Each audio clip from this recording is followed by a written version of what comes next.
so everybody gets a good feel for you. Tell us something about yourself that most people don't know. Either can be about yourself or about your business that people just don't really think about when they first approach you or as they get to know you. It's a common misconception that as the founder of the construction coach, I will be teaching concrete and precast and structural steel, but I'm actually the construction coach.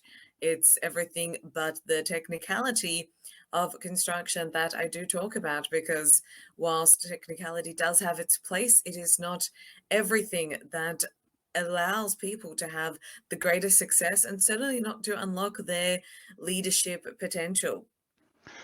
I find that interesting because we tend to think blue collar is different than white collar, construction is different than technology. When it comes to leadership, I'm not so sure. But before we really dive into that, let me ask you, you're quite the author. You've gotten 3 books out there. Tell us about each one of those, if you will. Thank you. My first book is Constructing Your Career, and that is simply the how to guide on constructing your career. And what I've done is I've gone through the 12 foundational stages that an ambitious and driven future leader and graduate needs in order to construct their career. I've equated it to the same stages that you would do a building. So we start from the design, then we go into the foundations, then we've got the structure, then we've got the superstructure, we've got the facade, then there's operation, the maintenance.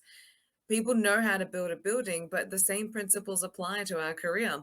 And what I found when I started in the construction industry was that a lot of the career intelligence was quite conventional and it was based from the outside in, not from the inside out.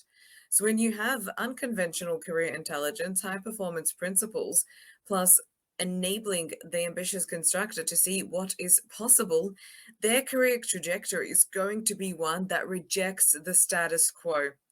And what the construction industry does so well is put people into suffocating boxes with a label up the front and tells them what they should do. And that is something that I definitely, as a construction coach, do not subscribe to. So it is the start to end guide of not just people who are entering into the industry, but people who may find themselves quite lost and stuck to go and find out at what stage are they lost and are they stuck. That was my first book. Okay.